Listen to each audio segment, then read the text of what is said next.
Hola muchachos, vamos a hablar de la hidráulica, lo que en la mecánica de los fluidos 1 se conoce como flujo permanente en tuberías. Vamos a recordar primero los criterios con los cuales se pueden clasificar los flujos. Yo les hablé de tres criterios. Está el criterio tiempo, el criterio espacio y el criterio según la clasificación del número de Reynolds. ¿Okay? Recordando un poco de los criterios con respecto al tiempo, se puede clasificar el flujo como permanente y no permanente. Esta clasificación obedece a la utilización del tiempo como variable. Es decir, que el flujo es permanente si los parámetros tirante, que la tirante simplemente es la altura en un tanque, la velocidad o cualquier otro de los parámetros no cambian con respecto al tiempo. Es decir, si yo estudio una sección de un canal o de una tubería, en todos los tiempos los elementos del flujo van a permanecer siempre constantes, ¿ok? Por el contrario, un flujo no permanente quiere decir que para cada uno de los parámetros, ya sea tirante, velocidad, densidad o cualquier otro, van a variar siempre que yo los estudie en un mismo punto con respecto al tiempo. En otras palabras, matemáticamente yo puedo expresar eso que les acabo de decir de esta forma. ¿Okay? Vamos a utilizar estas gráficas para comprender un poco más lo que se quiere decir.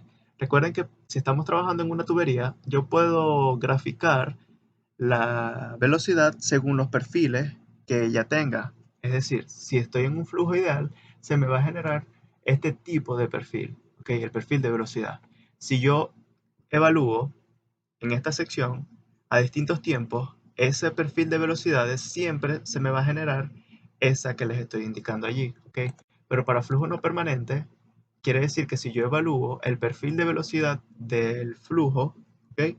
Para distintos tiempos, no siempre va a coincidir el mismo perfil, sino que puede ser mayor o puede ser menor. Eso quiere decir que entonces el flujo no es permanente. Ahora hablando un poco del criterio del tirante, que el tirante, como les acabo de decir, no es más que la distancia que va desde un punto específico hasta la superficie libre del agua, ¿ok? Eso se conoce como altura o tirante. Esa altura va a permanecer constante si es un flujo permanente y además sale por una tubería. Entonces, no varía con respecto al tiempo. Ahora, si yo tengo un tanque y tengo otra tubería conectada y estoy extrayendo caudal de allí, en flujos reales, esto realmente va a ir disminuyendo. Es decir, que la altura va a ir variando. Eso sería un flujo no permanente. Otro de los principios básicos que se cumplen en la hidráulica es el principio de la continuidad, es decir, la conservación de la masa. Yo tengo una tubería, ¿ok? Y yo evalúo la cantidad de caudal que pasa por un punto, tiene que ser exactamente la misma cantidad que pasa o sale por otro punto. Es decir, que se cumple la conservación de la masa. Otro de los principios que debemos considerar en las tuberías es el principio de la conservación de la energía. Yo necesito estudiar la energía que existe en un punto y en otro punto. ¿Okay? Para eso entonces me apoyo de los teoremas de Bernoulli. ¿Okay? Hablando de flujos ideales, para esta tubería, ¿okay? Se me genera que la presión en 1 más un Z1 más alfa por velocidad 1 al cuadrado sobre 2G, términos que ya ustedes conocen qué significa cada uno, ¿ok? Es igual a la presión en 2 sobre gamma más Z2 más alfa por la velocidad 2 elevada al cuadrado sobre 2G. Es decir, se me debe cumplir eso que está allí. Recuerden que como estamos evaluando a las mismas alturas, estos términos se me cancelan. Algo que debemos considerar es que como es el mismo caudal, ¿ok? Yo tengo aquí un área mayor, es decir, voy a tener una velocidad en específico en este punto que está acá. Y si conservo el caudal, al disminuir el área, se supone que debería de aumentar entonces la velocidad, ¿ok? Para que eso se me cumpla y yo consiga,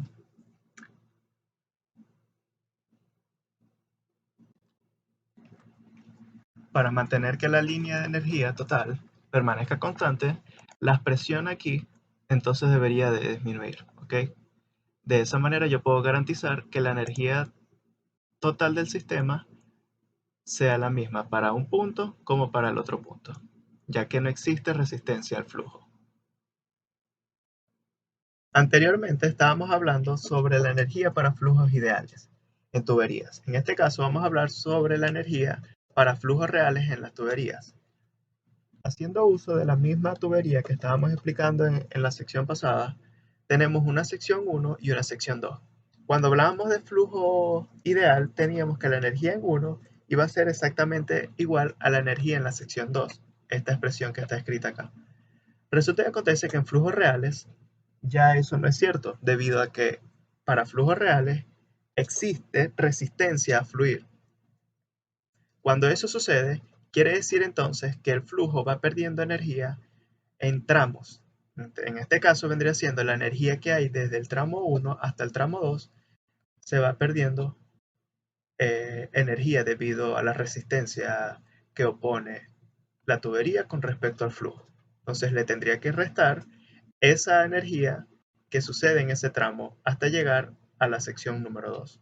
Si yo lo escribo en sentido contrario, sería la energía que llegué a obtener en el sentido 2 más esas pérdidas por fricción que yo había perdido anteriormente va a ser igual a la energía en 1. Simplemente es como que despejando de la ecuación 1 la parte de las pérdidas por fricción. HF lo podemos llamar como pérdidas totales de energía. Lo que sucede es que las pérdidas totales de energía se pueden clasificar debido a la fricción que existe en la tubería. Casi siempre esa es la principal para resolver los problemas, más las pérdidas debido a accesorios que existan dentro de la tubería. Por ejemplo, el cambio de diámetro de una tubería a otra tubería, eso es un accesorio. Eso se conoce también como pérdidas locales. Cuando yo quiero representar la línea de energía total, ¿ok? Yo debo considerar esas pérdidas de energía. Anteriormente las dibujábamos horizontales y ahora como desde un punto a otro punto siempre se va a perder energía, entonces no la puedo dibujar horizontal, sino que debo dibujarla inclinada, graficando la velocidad para este punto y aquí vendría representando entonces las presiones que hay desde uno hasta el otro punto.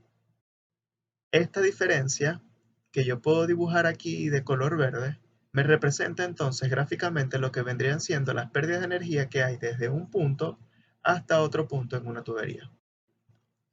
Si yo hago una relación trigonométrica, yo puedo sacar un triángulo rectángulo de esta relación que está aquí, representando como la distancia desde un punto hasta el otro punto como la longitud de la tubería y este cateto que está acá como las pérdidas por fricción.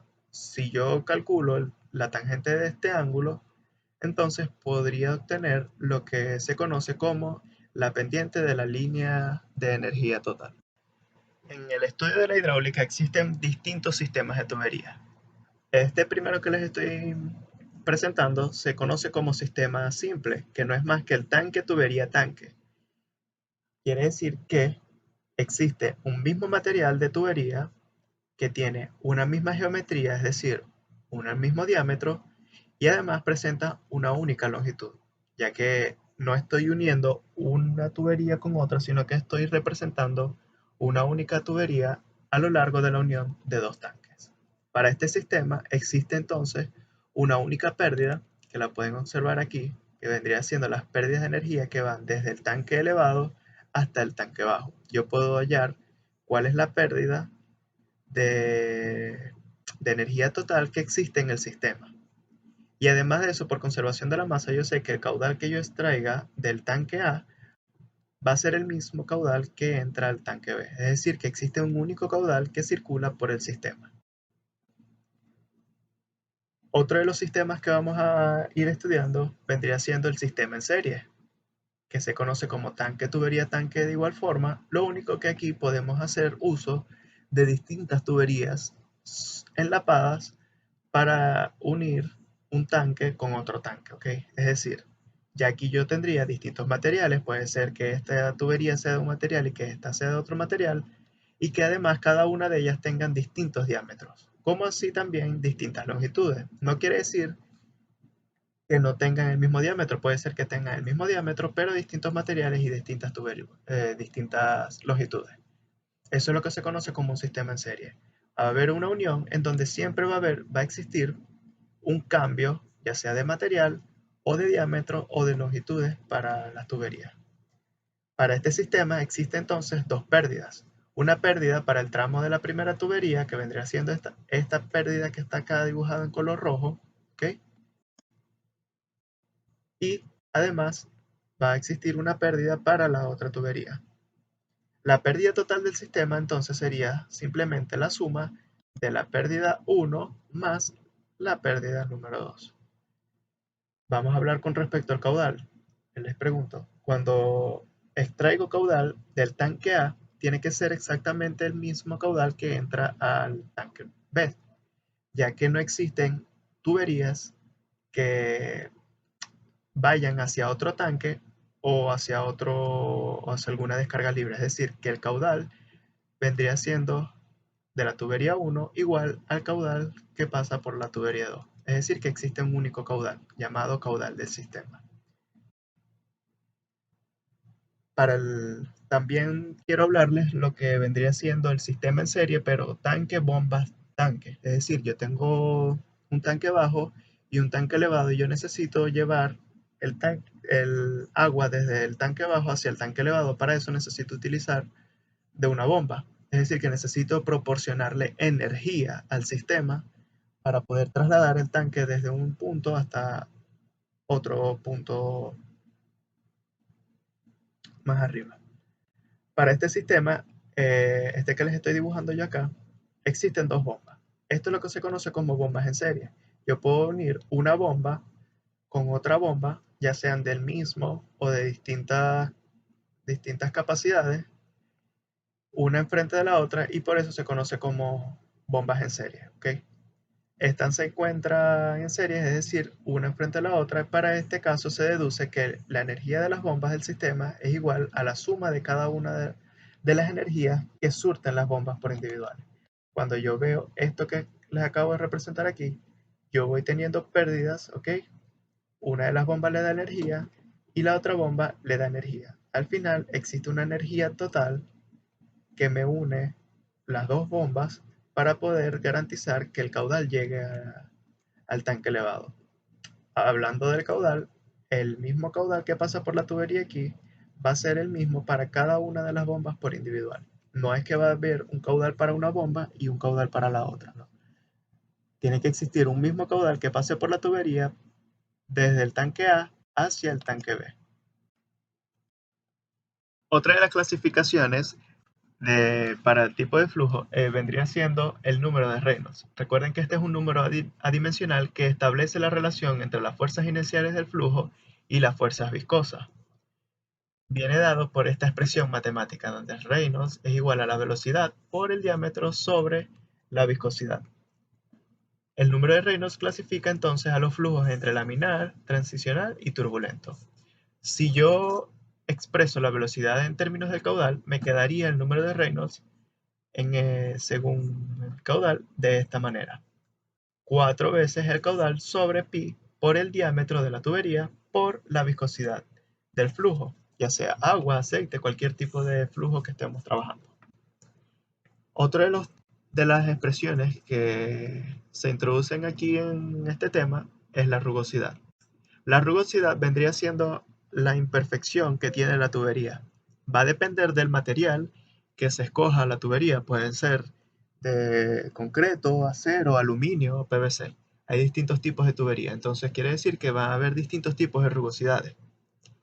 Además existe lo que es la rugosidad relativa, que no es más que la división entre la rugosidad entre el diámetro, ¿ok?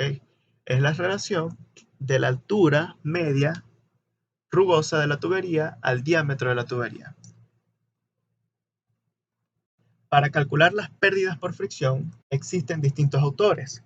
El primero de los autores es el de Darcy-Weisbach, que dice que las pérdidas por fricciones vienen dadas por un factor F que multiplica la longitud del tramo por la velocidad al cuadrado sobre el diámetro por 2 veces la gravedad. Cuando yo expreso esta ecuación de Darcy-Weisbach en términos del caudal, me queda la siguiente expresión matemática: 0,0826 por F por L por Q al cuadrado sobre diámetro a la 5. Lo complicado de Darcy-Weisbach es calcular el factor de fricción. Existen dos tipos de formas que se puede calcular ese factor de fricción. Uno de ellos es el diagrama de Moody, que simplemente es una gráfica en la cual nosotros entramos a la gráfica con distintos parámetros para poder obtener cuánto es el valor de f. Y otro término es otra forma de calcularlo es la ecuación de Colebrook-White, que es esta que está acá. Este es un método iterativo y utiliza, según los métodos numéricos, el método de la bisección para poder darle valor a f. Otra de las ecuaciones vendría siendo la ecuación de Hazen-Williams para las pérdidas por fricción, que viene dada por esta expresión, donde L es la longitud del tramo, Q es el caudal de la tubería, C es un coeficiente de Hazen-Williams, que generalmente lo utilizamos como 140, pero esto realmente depende del material que tenga la tubería, al igual que la rugosidad, lo que es para las ecuaciones de Darcy-Weisbach. En términos generales, la fricción se puede escribir como K por Q a la N, donde K es el coeficiente de conductividad hidráulica. Para cada una de las ecuaciones, K vendría siendo este término que está acá, y en Hazen-Williams vendría siendo este término que está acá. Como pueden observar, tenemos K por acá y K por acá, donde N va a depender si es 2 para Darcy-Weisbach y si es 1,85 para Hazen-Williams. Esto vendría siendo el diagrama de Moody. ¿Qué me dice a mí el diagrama de Moody? Yo tengo una parte donde me dibuja el flujo laminar, una zona de transición, y todo lo que está después de esta línea punteada negra vendría siendo turbulencia completa. ¿Cómo hago yo para determinar los valores del factor de fricción? Necesito entrar a la tabla con dos términos. El primero de los términos vendría siendo el número de Reynolds y el segundo de los términos vendría siendo la rugosidad relativa. Recuerden que esta rugosidad relativa es dividir la rugosidad entre el diámetro. Acá pueden observar distintos valores de rugosidad según el material de la tubería. Dividen eso entre el diámetro y les daría este término que está acá.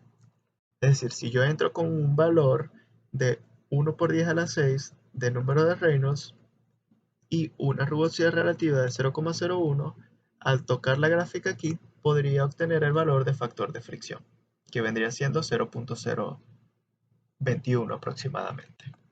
Lo que quiero explicarles del diagrama de Moody, para que puedan observar, es que cuando yo estoy en turbulencia completa, es decir, en esta zona que está acá, el valor del factor de fricción siempre va a ser el mismo, no va a importar cuál sea el valor del número de Reynolds. Es decir, si yo entro para una rugosidad de 0,01, vamos a ver si puedo dibujárselos aquí. Para este valor de rugosidad de 0,01, con un número de Reynolds, este que está acá, voy a obtener un valor de fricción de más o menos 0,039. Pero si entro con un número de Reynolds mayor, corto la misma gráfica, ¿ok? Y voy a seguir teniendo el mismo valor de 0,039. Entonces pueden observar que cuando yo trabajo en turbulencia completa, el factor de fricción siempre va a ser el mismo para la relación de rugosidad relativa. Es decir, que si yo estoy estudiando una tubería en específico y yo tengo distintos valores de número de Reynolds, siempre voy a tener el mismo valor de factor de fricción. Eso es muy importante para las hipótesis que más adelante les voy a ir mencionando. En la guía vamos a conseguir tres tipos de casos para la solución de los problemas. El primero de los casos es la determinación de las pérdidas de energía de un sistema, o también es conocido como la elevación de los tanques en un sistema. Para este tipo de casos, ¿qué términos conozco yo?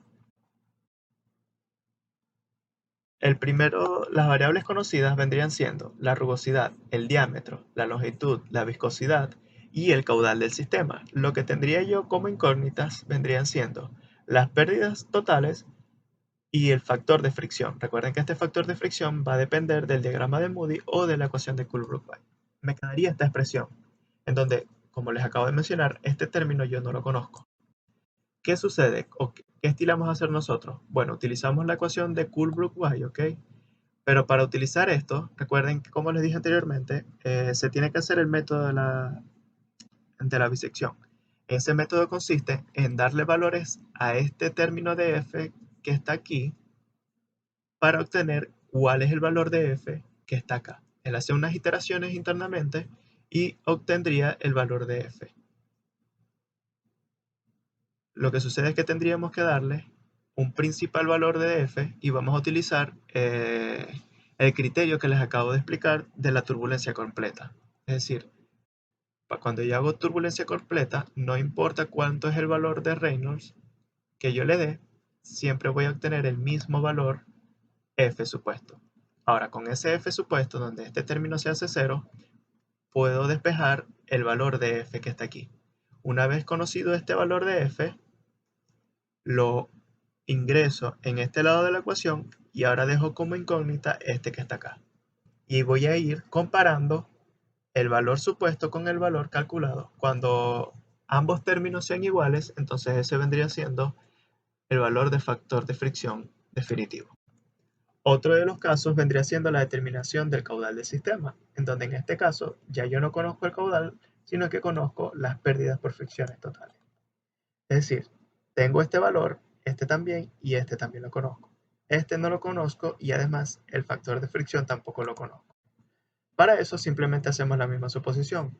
Suponemos turbulencia completa, obtenemos un valor de f, lo asignamos a esta ecuación y despejamos el valor del caudal. Con el f supuesto tendríamos entonces un caudal supuesto. Calculamos un Reynolds supuesto, ingresamos el valor de Reynolds acá, colocamos el valor de factor de fricción en este término y despejaríamos entonces un nuevo f calculado. Comparamos el f calculado con el f supuesto. Si no dan iguales, entonces tendríamos que volver a hacer todo el mismo proceso. Pero si dan iguales, entonces ese vendría siendo el caudal del sistema. Y por último, la determinación del diámetro de la tubería, en donde en este caso no conocemos el diámetro, pero sí conocemos el resto de estos términos que están acá. Ahora, para calcular este valor de f, ya no podremos hacer uso de Coolbrooke-White porque recuerden que este término va a depender de la rugosidad dividida entre el diámetro y el diámetro no lo conocemos. Entonces podemos hacer una suposición de darle valores a f entre 0.014 y 0.018 para luego volver a hacer lo mismo que hicimos con el caudal. Lo único que ahora lo hacemos en términos del diámetro de la tubería. Para entender o comprender un poco mejor lo de los casos, vamos a hacer el caso número 1 en un sistema simple.